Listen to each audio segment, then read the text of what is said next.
Hey there, Ali Midawi here with the ME Studios, and today I have a privilege to interview a gentleman you're going to want to hear from.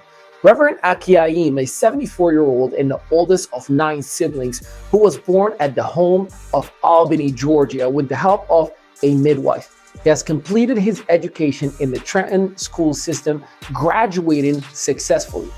Over the years, he has explored various careers, gaining diverse experiences, and at the age of 40, he experienced salvation.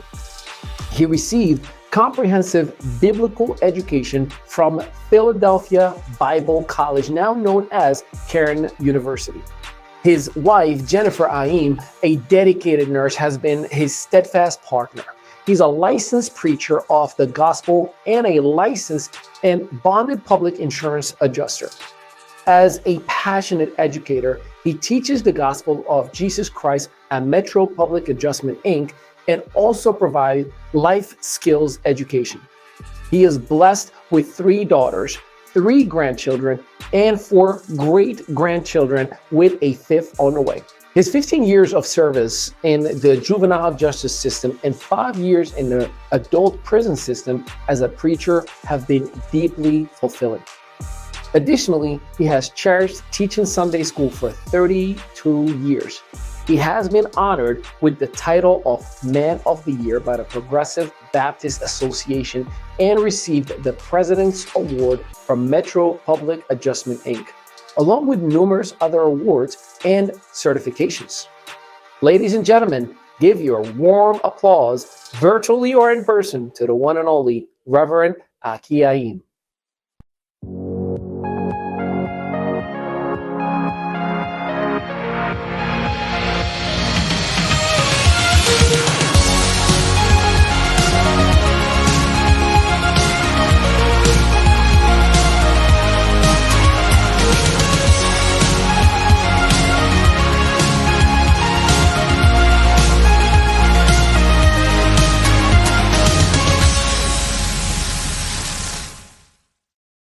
Yes, indeed, ladies and gentlemen, you heard that right. We got somebody in the building, and I'm super excited about this interview.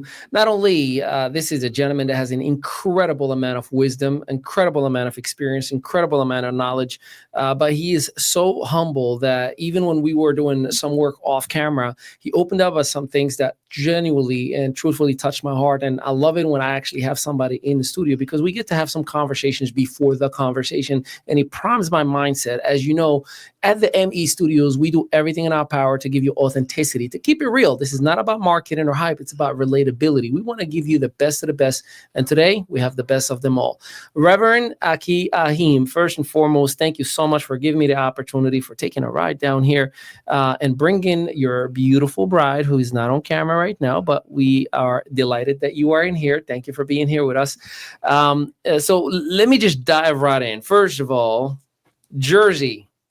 I mean, we went from as the monologue has stated, you were born and raised in Albany, Georgia. I was born there till I was 5 years old. Then my parents kidnapped me and brought me to North Jersey, to Trenton, New Jersey. I need a little bit more information on that, because I mean, we're getting right in the thick of it. What do you mean by your parents kidnapped you? How do you mean? Well, I had no choice in the matter. Well, tell me. Well, you know, the South was back then. The South was not nowhere near like it is now. It was purely prejudicial. Like you well know, I was not born in a hospital. I was born through a midwife who brought me into this world. Actually, I was born in a house. And back then, picking cotton was the big thing. I never picked cotton, but I remember my father putting, you know, the long sacks. I remember my father putting the back of the sack, fill it up enough to sit me on it, so he could pull me as he picking cotton. But it got to the point he got sick of picking cotton, and him and my mom decided the best thing to do was get up out of Georgia so they could have a better life and a better way of living. And Georgia was the place to be. You know, back then it was like, even in your culture, you know, you go, if you got family there, you go there and they look out for you till you get up on your feet, and it keeps going on and on. And that's what happened with us. A lot of our family, some of our family was there. So we went there. The same thing, when they came up, we took care of them until they was able to get on their feet. And we got up into New York and everything. So it worked out. I didn't understand prejudice till I got up north. When I was down south, I was Anime Singleton's grandson. Anime Singleton carried a lot of weight because she cooked for everybody, she baked for everybody. And when they tell I went anywhere, they say, who that? That's Anime Singleton's grandson. They would just give me stuff. And plus, I was like one of the firstborn. And so all my cousins and stuff would come by, pick me up, take me to movies and everything. It was a great life. I didn't even know how to fight till I got up north. Huh. So you have a few siblings. You're one of 7? 9. 9. One of 9. You beat me there because I'm one of 6. Yeah. So 1 of 9. Were all your siblings in the same circumstance or the same like situation? Everybody was born there because you're the oldest, right? Yeah. Okay, you are the oldest, right? Me and Willie was the only 2 born down south. Got it. Everybody else was born up north. Matter of fact, one of our brothers, he was born in Temple University. We always tease him. Mm-hmm. He's the brain of the family. And everybody else was born in Helen Fleur Hospital, which is one of the main hospitals in Trenton. And you know, I had to look out for them, take care of them, and everything. So we became very close because at first, how I used to get in all the fights, as you well know, down south, they talk different than people up north. They thought I talked funny. I didn't think it was funny. Yeah. So I had to, fight to stop people from laughing. And every time we moved, we had to go to a different neighborhood, and then been in a different neighborhood, you had to start to fight all over again till you built your reputation where they didn't want to fight. Don't mess with me. Right. Yeah. Yeah. I relate somewhat to that. I remember when I came to the States, June 20th, 2002, born and raised in Morocco, Northwest Africa. And my name is Ali. And I came to the States 10 months after 9/11, where the emotions about anybody with a Muslim name was automatic. So it was a lot of jokes, a lot of bomb jokes, a lot of terrorist jokes. And, you come to the States, you're like, me no English, so you can't even say anything. That's even more frustrating. You want to be like, that's like, I was crying. My mother was in New York while I was in Morocco 9/11. Like my heart broke for the United States. You can't even communicate that. Right. And it was one day that it just happened where you put somebody against the wall and, all of a sudden you speak perfect English, They understood what you tried to get and across. Real quick, it was like, don't mess with it. Yeah. So it's sad that it has to sometimes get to that level, but we don't know what we don't know. And, sometimes we're born in certain circumstances that we just think that's our own environment. So fast forward. But let me say this before we go fast forward. God gifted me with the ability to love to read. So as a kid, I was always reading. I would read anything. I didn't care. Ask them about the labels, I would read. That helped me through life because it helped me overcome a lot of things, and people realized there was a gift in me because of my ability to read it. So it helped me overcome things in school where the teachers would say, they would give me books on being African-American, because the first book one of my teachers gave me was the one on George Carver Washington, who was a slave, who wasn't able to go to school, but he became to be one of the top scientists in the world because somebody seen his potential. Right. Yeah. And they wanted me to have the same opportunity, but because of the areas and everything, it didn't quite go that way. But then now we can fast forward, but I just wanted to put that. No, that's fascinating. Yeah. Well, I'll come back to this. There's 2 pieces of information you shared with me earlier that were milestones in your life. Was that you said, God has spoken to me when I was 12 years old. I just didn't listen. And it took me all the way until I turned 40 years old to receive my salvation and accept Jesus Christ as my Lord and Savior. Right. So talk to me about the 12-year-old portion. I didn't want to ask out there. I'm like, that's going to be the juice. And I need it for the episode. Now, again, the love to read. Yeah.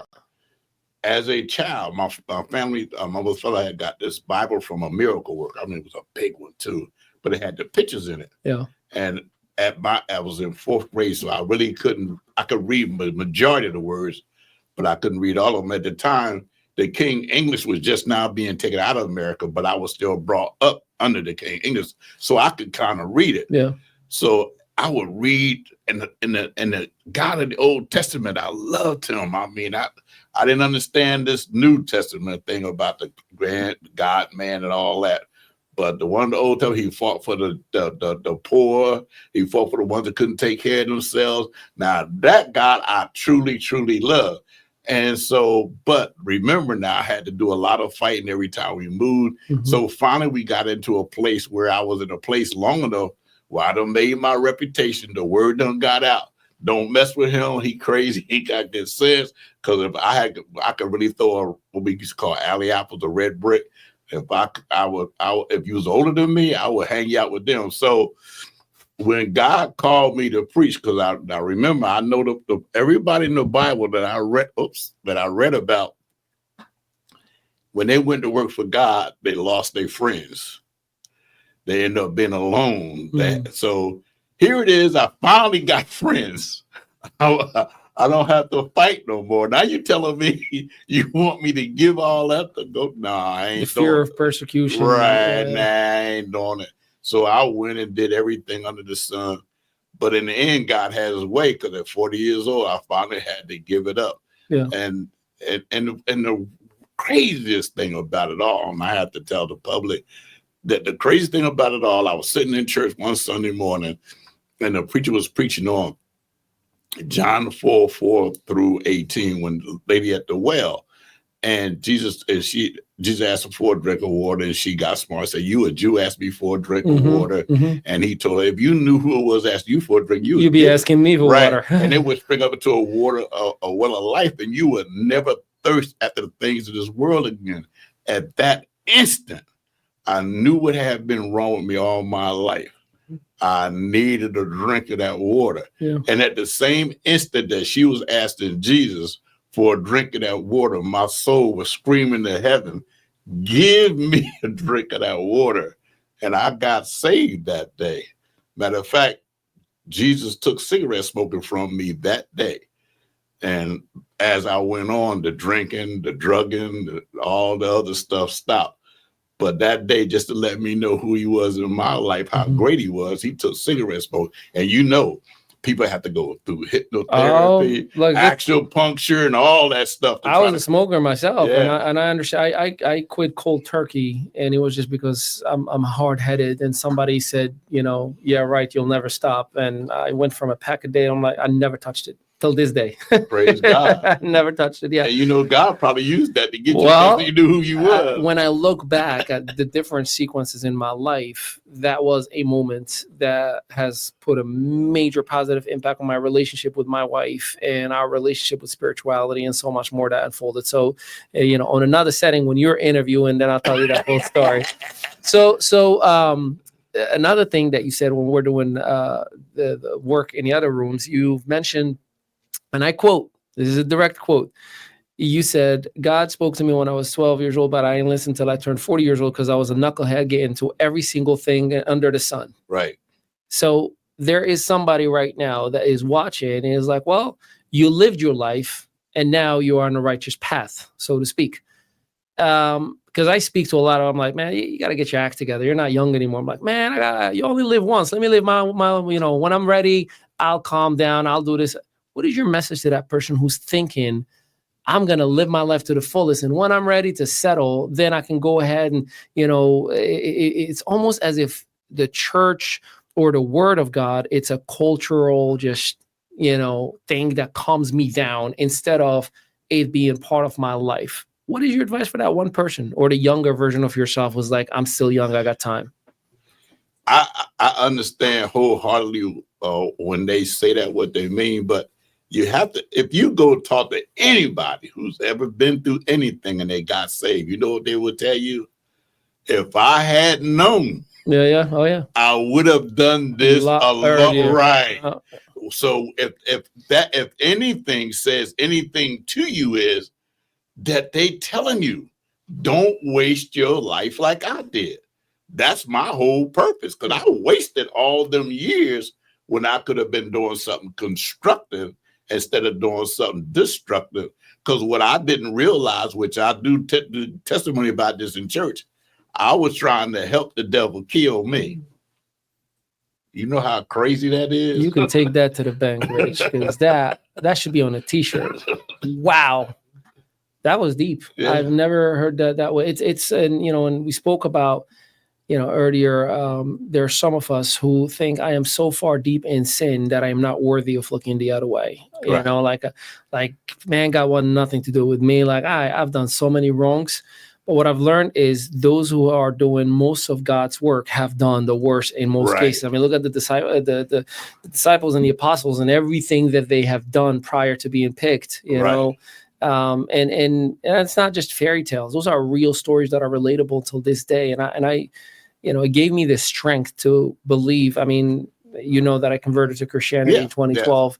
And it was those stories because I have a deep-rooted history with studying Islam and Judaism. Right. And I was like, this is the same God. It's the same stories. It's the Abrahamic religion. It's the same exact thing. So when I came to the States, I was always curious. I'm like, why did all these things happen to me? Why was I molested when I was 5 years old? Where was God then? Why was I, kicked out of my house by my own father? Why was I homeless for 3 years? Well, it was the Job feeling. Why me? Why me? Why me? Why not you? Well, now when I look back, I'm like, I get it. You were preparing me this whole time for this moment. I've been very, very blessed to help tens of thousands of individuals around the world. But when I look at every circumstance that anybody comes to me and say, hey, man, I need help with, I'm like, I've been there, and then I'm like, I get it. You were training me to help somebody else. And, people think that God's work is only through, being a pastor or a reverend but I think we all can do God's work in our own way. Would you agree? That's right. I absolutely agree. Because there's a story in the Bible about the demoniac who was in the graveyard, who was cutting themselves. They couldn't change. He would have no clothes on. I mean, he was just, he had the whole city afraid of him. Matter of fact, the Bible declares that when the demons left out of him, it went into 2,000 pigs. That tells us there was at least 2,000 demons in him. Could have been more. But when he seen Jesus, he went and worshiped at Jesus' feet. And when everybody seen him, they say he was sitting there and he had clothes on and in his right mind. And he told Jesus, I want to go with you. Jesus said, no. I got enough people helping me. I need you to go back, tell your story to the people that knew you, that didn't think that you could be saved, and show them the work that God can do in your life. And that's what he saved you for, saved me for, saved Rich, saved my wife for, all of us. We got a story to tell that would help save somebody's life. And if we don't tell that story, their blood is on our hands because we're the watchmen on the wall. I love that. I with your permission, and you can tell me next if the question is not appropriate. I know that you had a major loss in your life that has changed a lot, and I loved when we talked about it, and you were like, "Hey, ain't nothing I can do about it, but I'm gonna do everything to honor and to keep the name alive, to keep so is it okay if, absolutely. Okay, please tell us about what happened in your own words, and to the best of what you want to talk about. Of course. Well, I was referring to a couple of years ago, my baby girl got killed, and what happened was I had took some medicine that night, and I was drowsy and everything. I got a phone call, but I thought it was my pastor calling me because we talk about sports. He called me, but I was so drowsy, I just called him back in the morning. I found out later on it wasn't my pastor. So 5 o'clock in the morning, I got a call from Dottie, my other daughter, who was in Louisiana. And she told me, Daddy, Demi got killed. Now, here it is. I am a tongue-talking, foot-stomping, hand-clapping, fire-baptized Christian. I got all the faith in the world. But at that moment, I didn't know what to do. Because at that moment, the reason I didn't know what to do, because I couldn't wrap my mind around the fact that my baby girl is dead. We just talked. And she said, Daddy, I'll call you later. And my next thing of her, she's gonna call me. We're gonna talk. And here it is. I will never, ever see her again. We used to hang. I mean, we used to drive them down the highway together. I mean, I raised her by myself for a couple of years. She was my baby girl, you know, and so I ended up preaching her funeral, and a whole lot of people wanted to know how was I able to have the strength to do that. Wasn't me, it was Jesus. And that was the last thing I could do for her. So through my videos, I made a video called The Dreaded Midnight Call to help people who going through the same thing. That if you learn how to make it through, because at that moment, I could have laid down and died. It would have been cool with me, you know. But I realized it wasn't about me. See, too many people got it wrong. They think it ain't about you. It wasn't about me.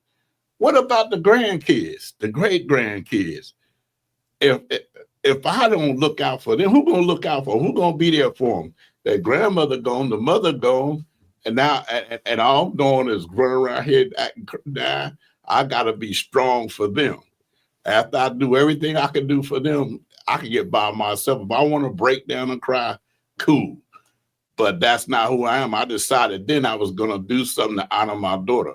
Because every time somebody watch that video, every time somebody get relief, every time somebody understand that it's God that's going to see you through it because of that video about her, then I'm honoring her. And that's what gets me through.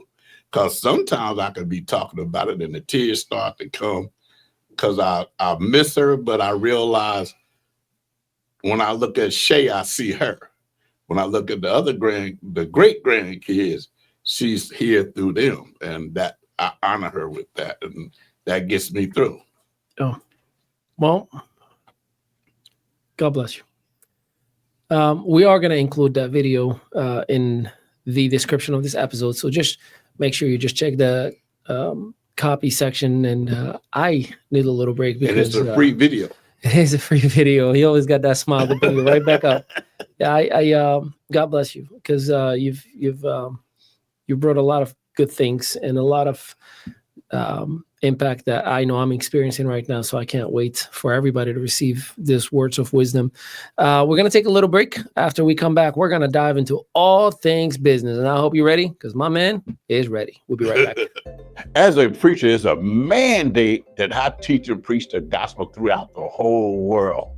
Well, that's almost impossible for me because you have to fly all over the world, go to different countries, got to get shots, vaccinations.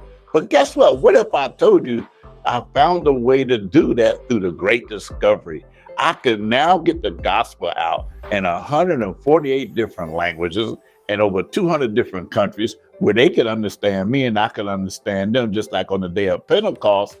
And I can get souls saved by giving them the gospel of my Lord and Savior, Jesus Christ.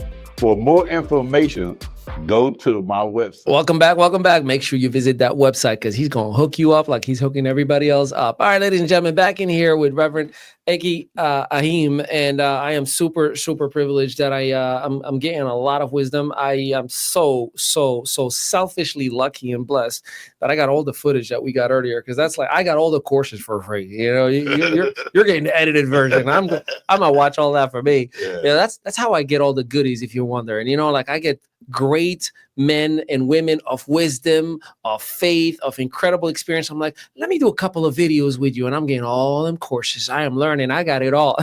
All right.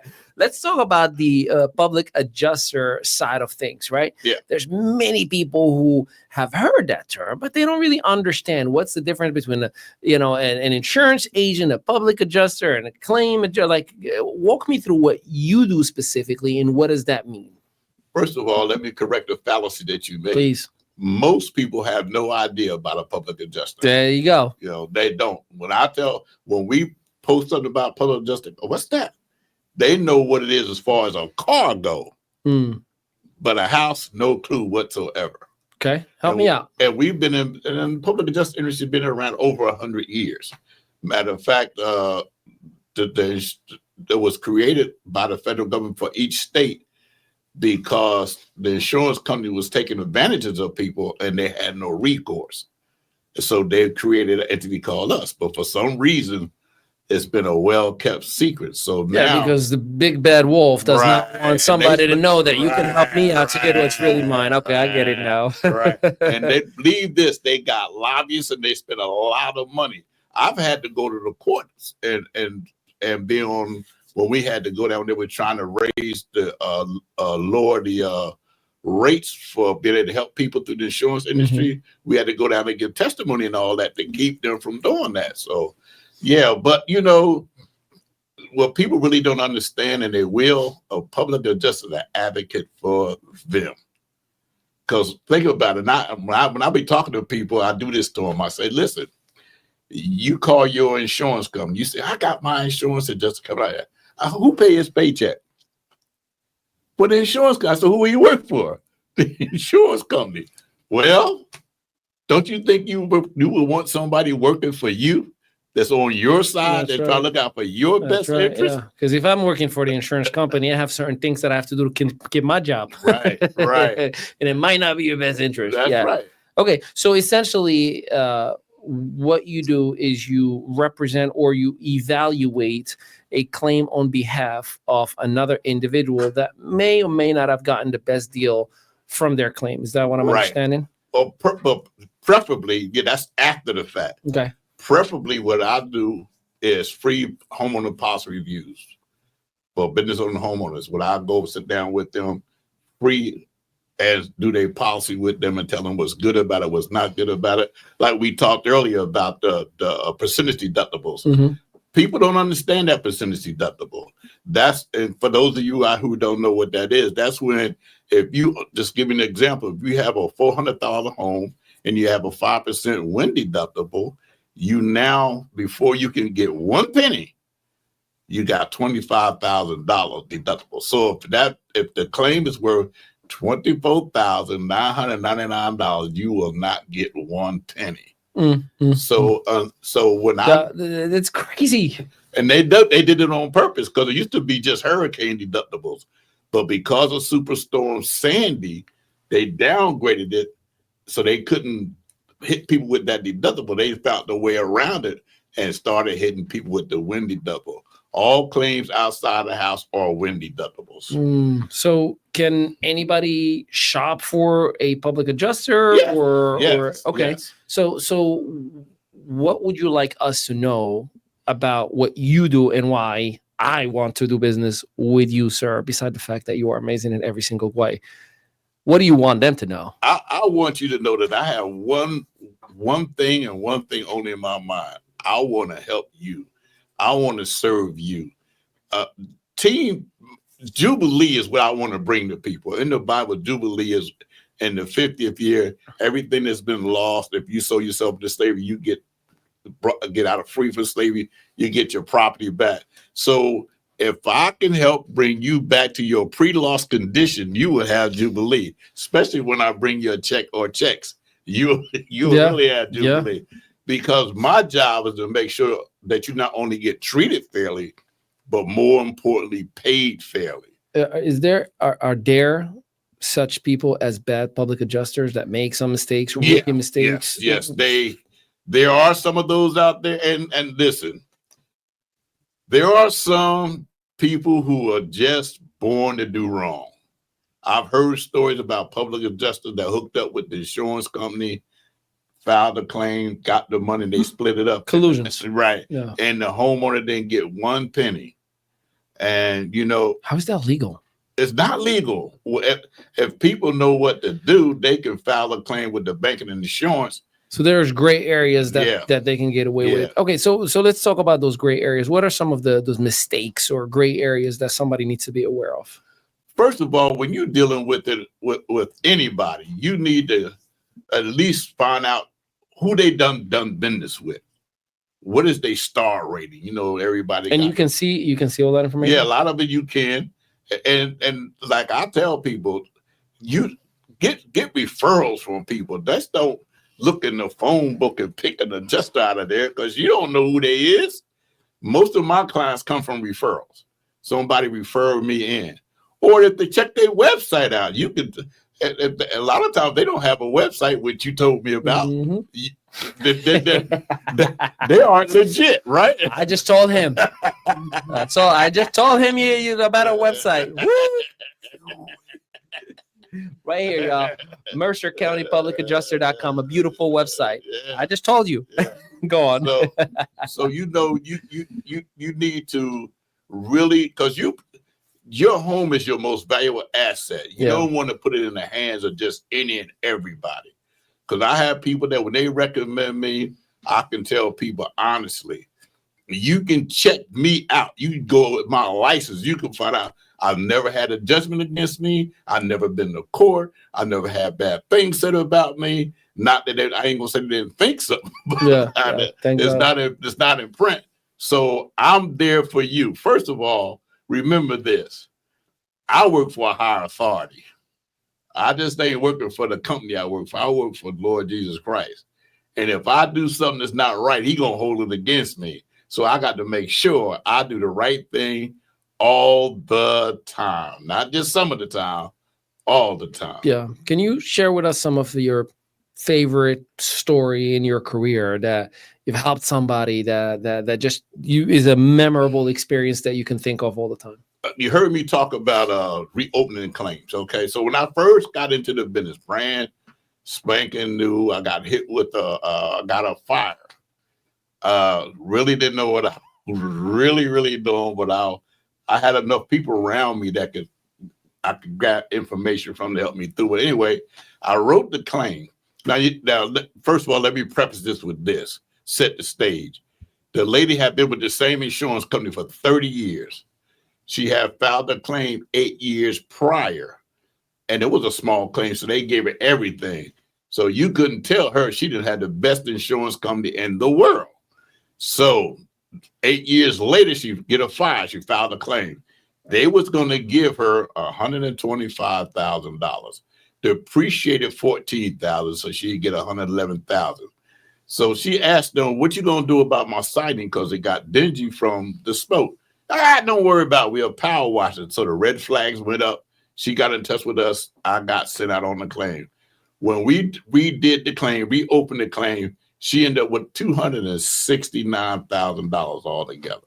So that 114 that they was going to give her, 111 they was going to give her wasn't worth nothing. That's insane. Because they left a lot of things off. They like additional living expenses, going living in a house where it's comparable to the one. If you got 2 bathrooms, you get a house with 2 bathrooms. And a lot of times, if you get moved out of your area, now you get traveling. There's so many things out there that homeowners don't know about or don't really think about. Yeah.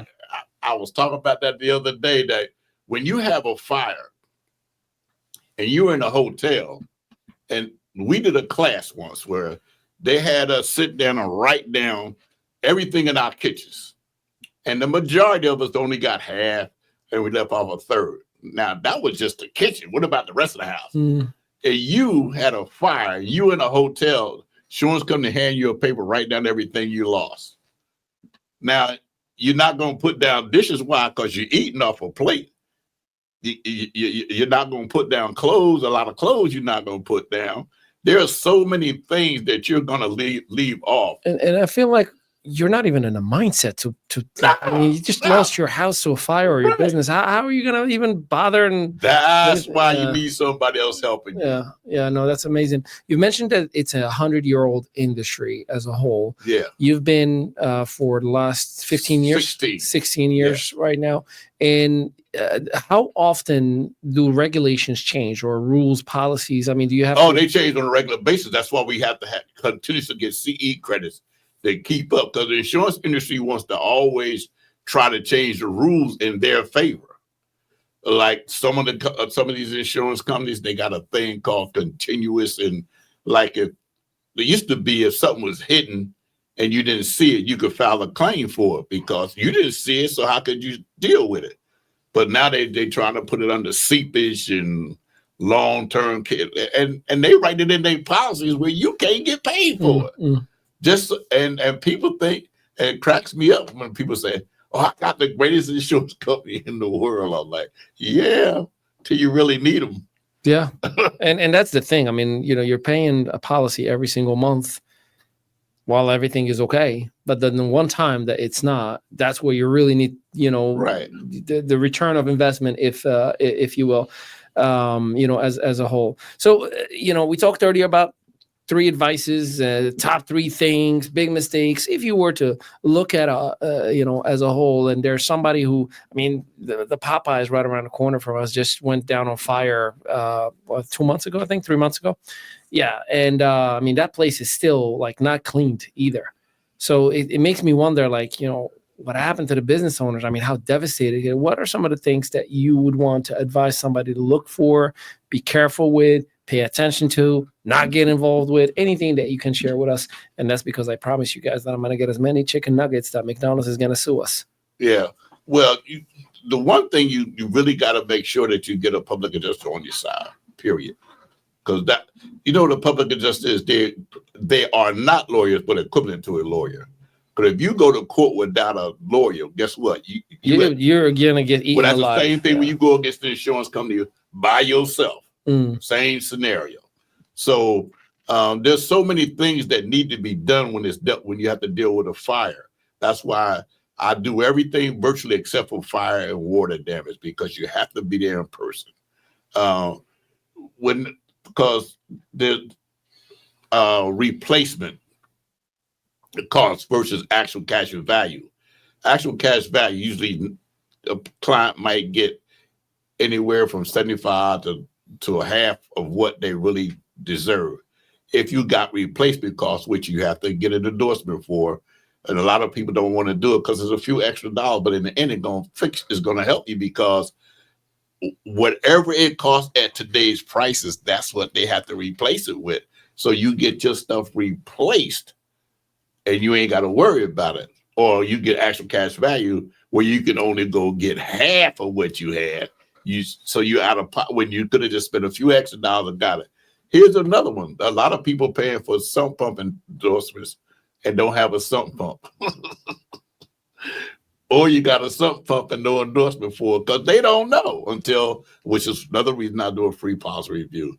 And like I said, replacement costs, all these things you got to know about. And there are certain policies out there, named the HO1, that don't cover water damage. So if your children overflow the tub or the sink or the wash overflow, you got to dig in your pocket because you're not covered for it. So if I do it ahead of time, I can let you know you need to upgrade your policy, because I don't sell insurance. I can only tell you what you need to do. Yeah. And once you upgrade it, so now if you have damage, you covered. What's the best way that people can connect with you other than going to the beautiful website, Mercer County Public Adjuster.com? I don't know. Well, you can call the corporation that I work for, Metro Public Adjusters.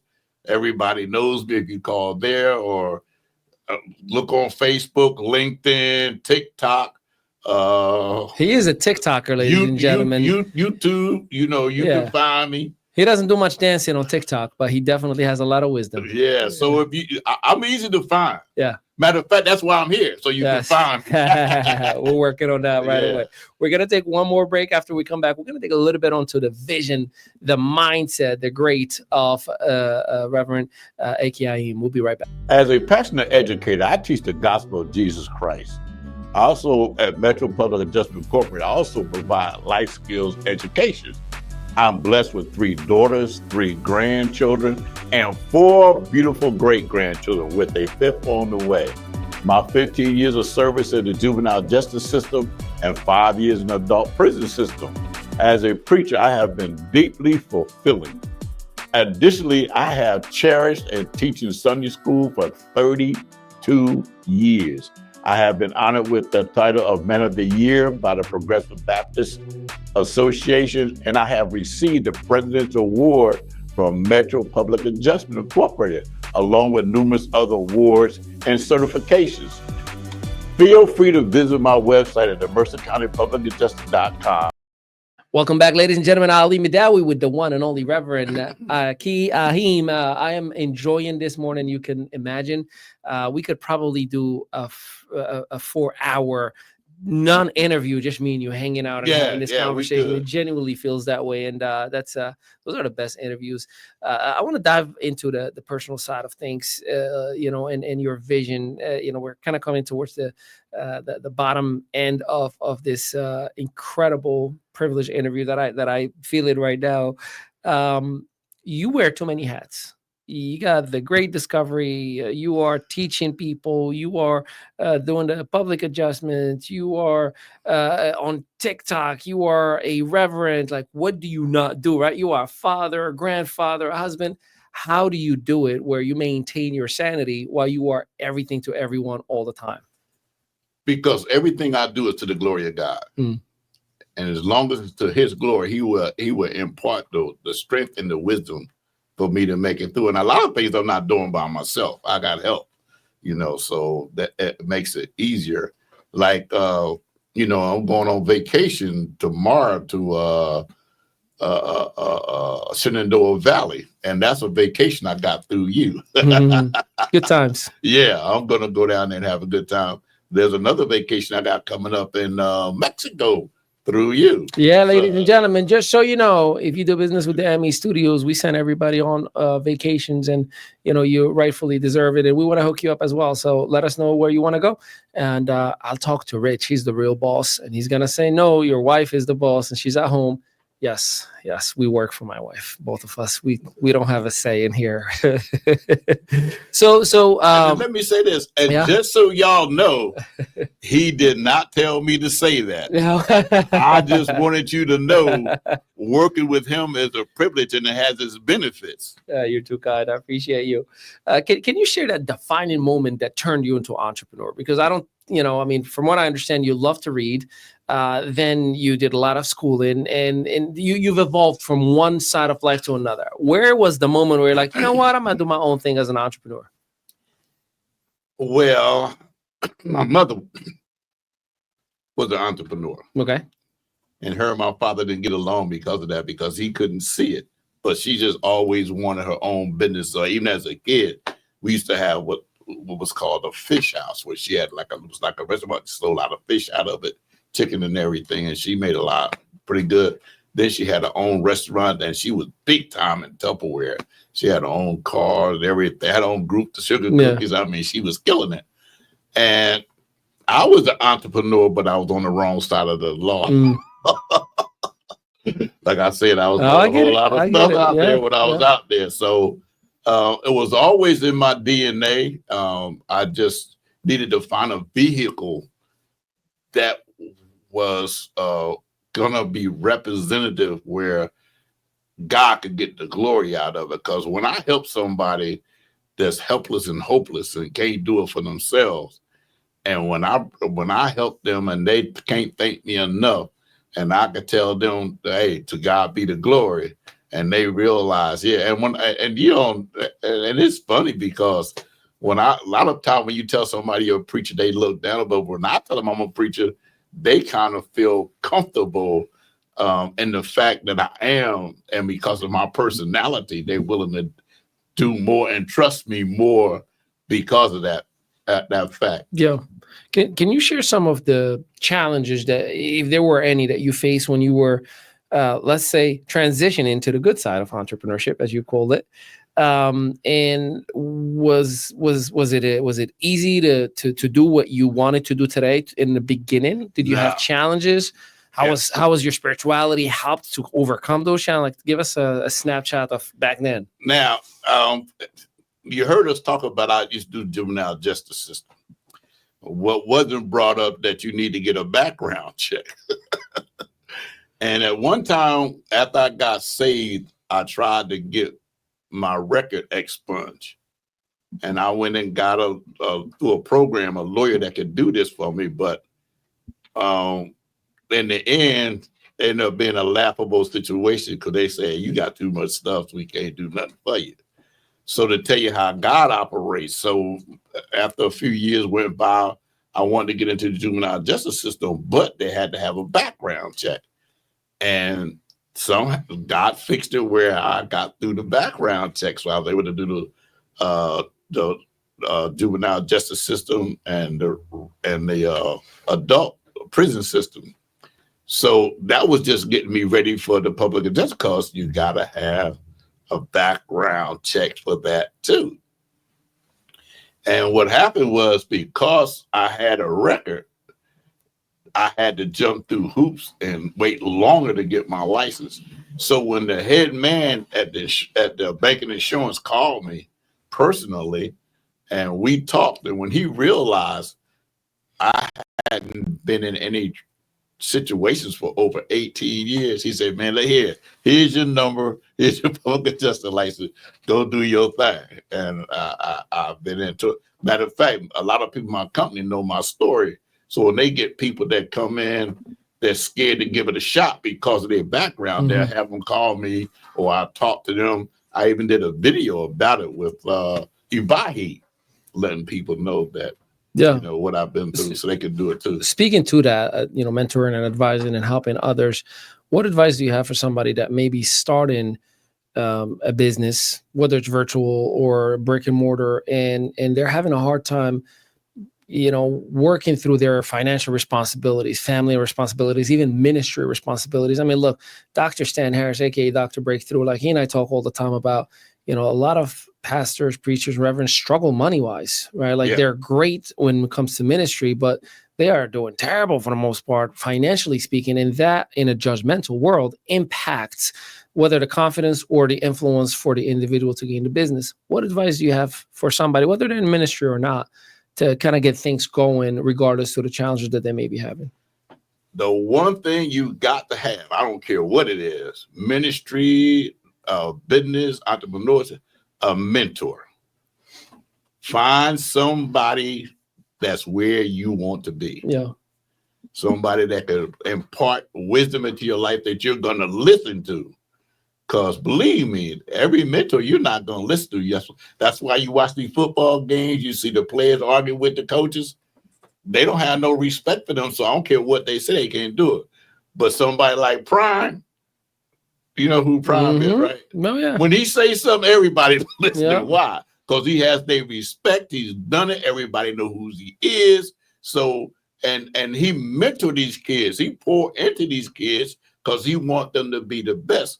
He don't have an ulterior motive. It's not about money. It's about making. Oh, he's made his money. Yeah, he's made his money. He doesn't have to do any of what he's doing. Like, you know, my man Prime, unfortunately, got a surgery. Like he removed his big toe. Yeah, and I didn't realize when it happened to him, it happened to me. Only I didn't lose my toe, but they were scared. It was not because I'm diabetic that they was going to have to cut it off because the sore had the same thing happened to him.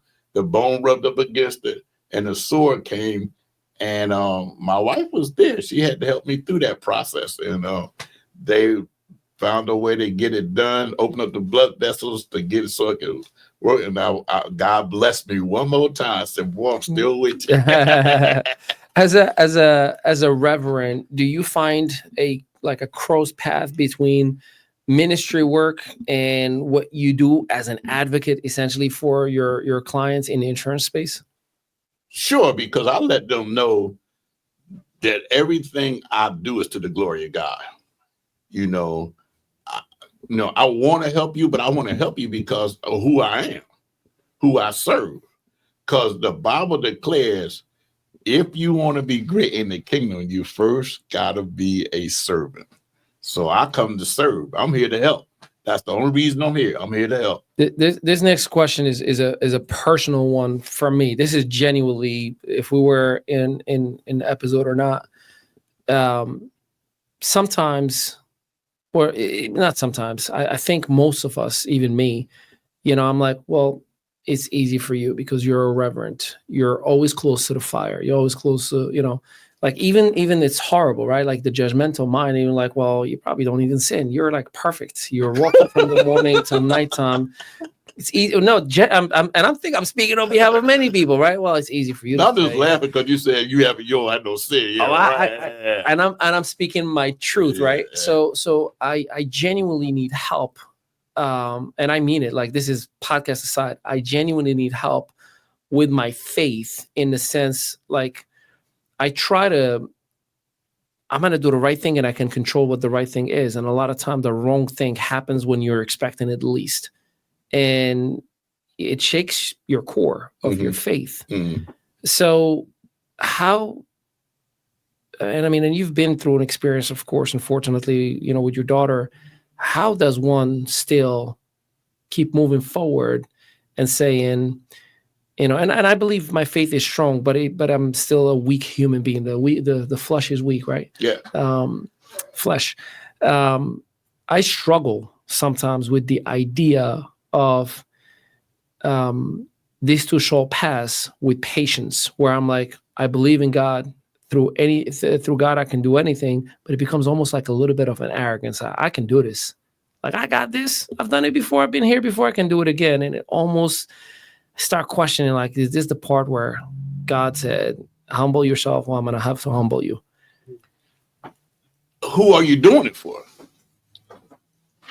The work that I'm doing every single day. When you're saying I got this, I can get through this. Yeah. So I know. I think I know the answer before I think it. My brain, this is again my truth, right? Because I need help for my kids and for my wife and for Rich and for everybody else, right? Yeah. But I think the answer needs to be for the kingdom, right?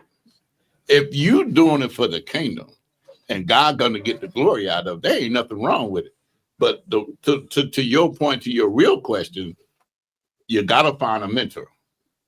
If that's the issue, then you need a mentor, somebody that can wrap their arms around you and is going to tell you the truth, not a friend. No, I get what you're saying, yeah. A mentor, somebody that's going to tell you, man, look, you need to stop that nonsense you're doing, and you need to do this, this, and this, because if you don't do this, this is what's going to happen to you. Because your friends, long as you cool with me, Doc, I'm going to let it slide. But a mentor ain't going to let it slide. You know? You hear that, Rich? When do I live? The Rich does not let it slide.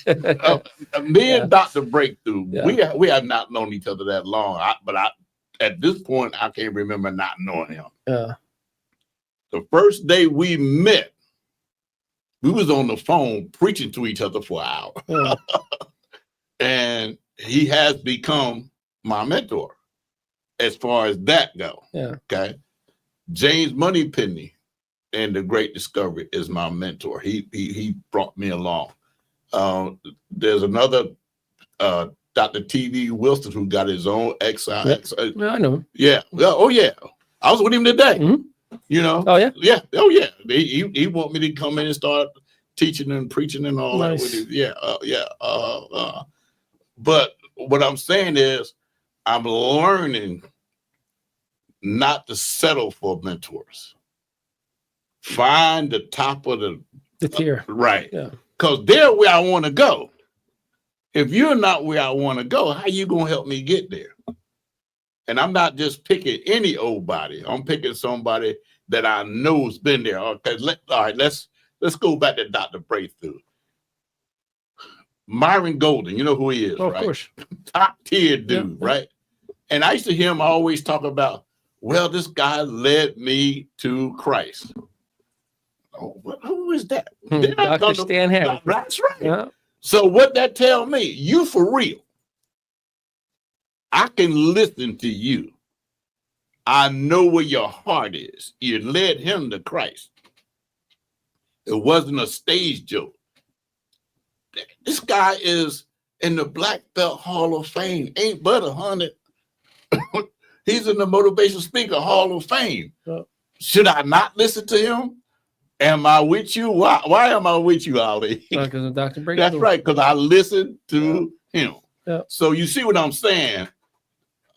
Even though I still got a mentor, which I was with him this past Sunday, Reverend Green, who's been my mentor my whole life. He's been with me through the whole thing. He's my mentor. As far as that area of my life goes, great. But in this other area of my life, I need mentors around me who's got what I got. Dr. T.V. Hill done made 36 millionaires in his lifetime.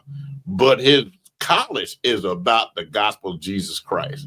And I was with him today. Matter of fact, he called me the other day, made sure he had time to spend with me because he knows who I am. All these people God has lined them up in my life. Why? Because he's helping me redeem the time that I threw away. Just like when he introduced me to you. God is good. All the time. Amen to that. So as we're coming to the end of our amazing interview, this is not going to be the last, I can tell you that. I'd like to give you the microphone time to share anything that you believe is important, that final message, right? There's a lot of time people who are so broken that they don't dare to ask the questions that I ask you directly. And right. And they may be looking down and saying the things that I've mentioned, like, well, I'm so deep on debt and so deep in, issues with my family and so deep in blah, blah, blah, whatever it may be. What is your message for that individual? And, feel free to also share the few pieces that you are working with right now, especially what you are most passionate about, and that is the great discovery. So please, the mic is yours. Talk to my fellow citizens. One of the main things that we didn't really get into tonight was when you find a partner in life, you need to have one going down the same path that you're going. Because if they're not, your life is going to be really, really miserable. And I found my partner in church. If you're going to find a good partner, find one in church. I found her in church. We got together. We got married, and we still married. We have our tete-a-tetes, we have our disagreements. But the one thing that we settled on a long time ago was, this is it. This is a life deal here.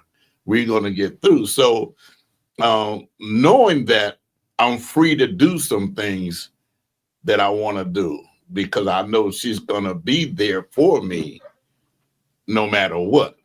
Because when they was going to take my toes, she was there. When she had to wash my feet and do all that.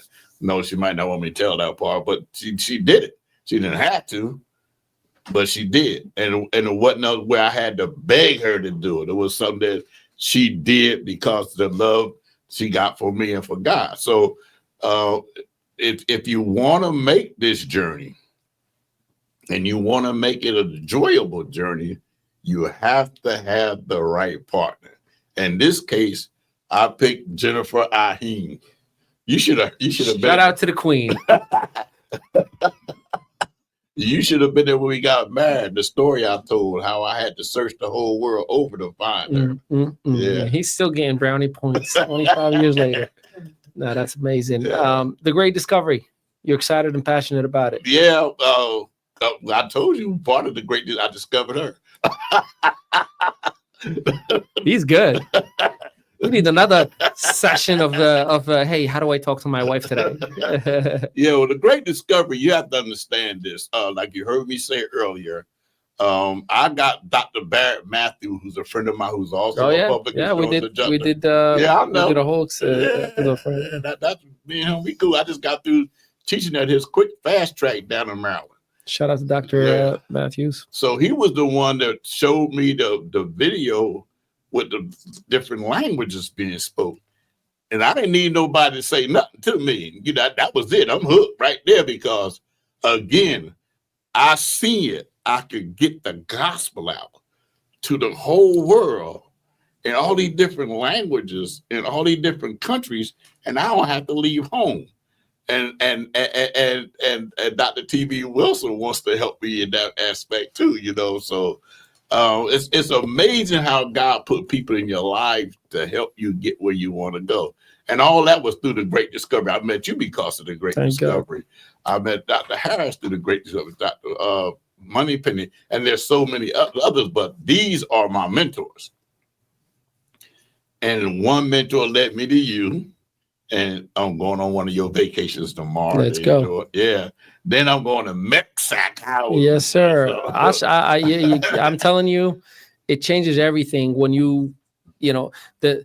for my partner here and I, Rich, it was bad a couple of days because I had no service where I was. So we needed to have conversations about business. And I'm like, he's probably thinking that I am just partying my life away. Right. And I'm just ignoring it. Don't worry, he was. A little. But Yeah, the reels that he sent, the pictures were for. I did, yes. I had to take some videos, but I will say, when you disconnect for a little bit just to recharge your batteries in Right.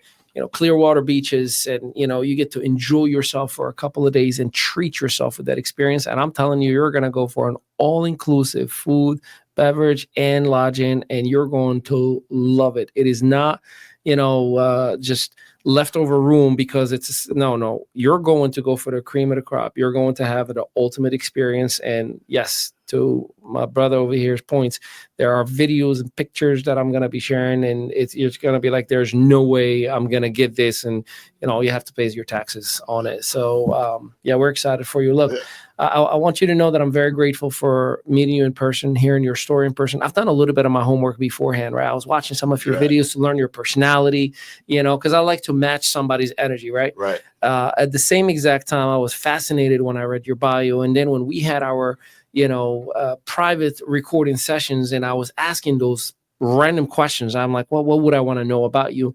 I learned so much about who you are as a human being. I learned that within you, there is this big brother mindset, this fatherly figure, and you're not stingy with giving your information. There's a lot of people who know a lot of things or experience a lot in life, and guess what they say? Well, when you pay, I will. Here's my website if you want to get it, right?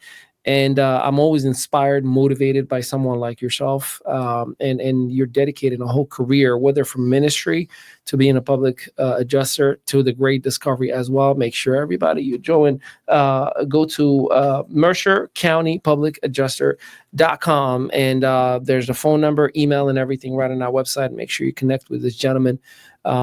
You've graced us with your presence today. You've inspired us a lot. I can't wait for my wife and I to watch this episode, because we watch all the episodes regularly. And I think there will be tears, there will be laughter, there will be aha moments. We've learned a lot, and I'm very grateful for you.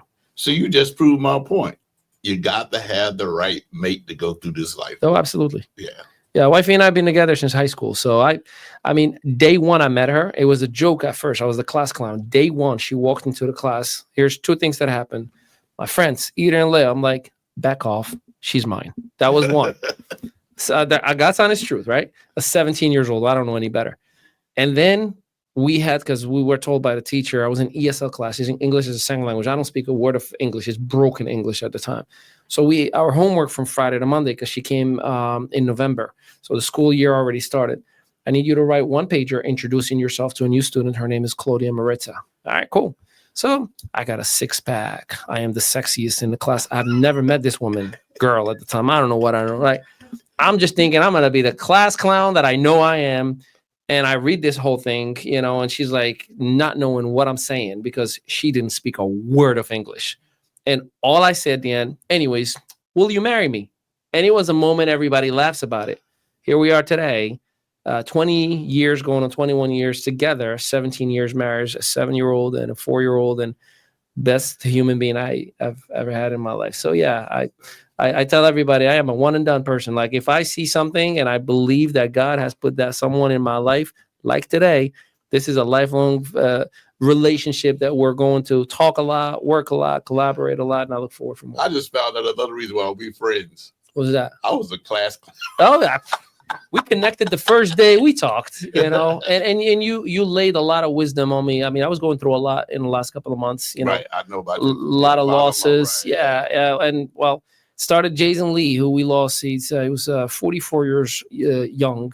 Went to sleep, didn't wake up. A good friend of mine for 20 years. Yeah, I remember you telling me about that. Yeah. And, it was our father-in-law, and then it was Kal Peshbahat, who, another amazing human being, 39 years old, just went out with his family, came home, had a seizure, brain dead for a week, and then unfortunately they had to pull the plug. My aunt, a couple of like seven weeks ago. It's been a lot. And then the business has been nuts. I mean, the economy has hit every single person. And in our lane of business, we work with entrepreneurs. So if the economy is good, business owners have a little bit of money in their pocket. And when they have a little bit of pocket, they're like, hey, let me invest in marketing and whatnot. And we had a lot of pullbacks from, a lot of companies that we've done business with. The IRS hit us with like $75 so far, $1,000. just a lot of like crazy things. And that was the Job moment that I was asking Right. for selfish reasons. It's like, I believe wholeheartedly in Jesus Christ as our Lord and Savior. We never miss service. My kids, my wife, and deep inside, I'm like, that child was like, Dad, do you love me now? Am I good enough now? Like, come on, what did I do? What do I have to do? And it's just sometimes you don't know what you don't know.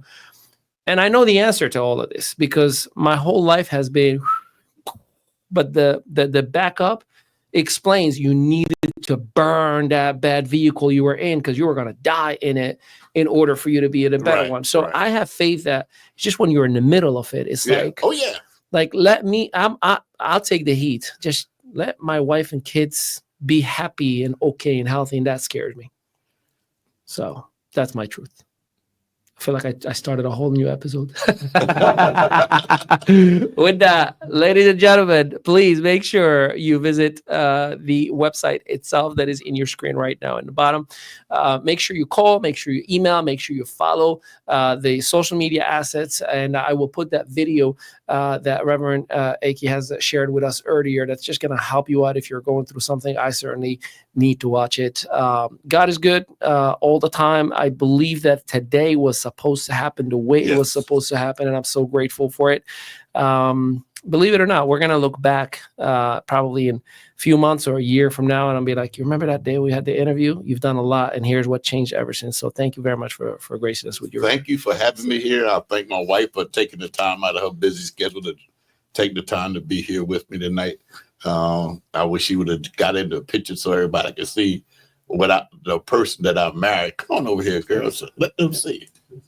She said, please don't do that. And I know that when my wife says, please don't do that, I say, yes, I will not do that. Until I surprise her with the And no, don't surprise her. No.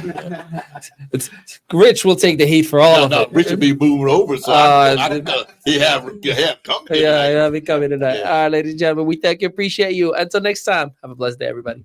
As a passionate educator, I teach the gospel of Jesus Christ. I also, at Metro Public Adjustment Incorporated, I also provide life skills education. I'm blessed with 3 daughters, 3 grandchildren, and 4 beautiful great-grandchildren with a 5th on the way. My 15 years of service in the juvenile justice system and 5 years in the adult prison system. As a preacher, I have been deeply fulfilling. Additionally, I have cherished and teaching Sunday school for 32 years. I have been honored with the title of Man of the Year by the Progressive Baptist Association, and I have received the Presidential Award from Metro Public Adjustment Incorporated, along with numerous other awards and certifications. Feel free to visit my website at themercercountypublicadjuster.com.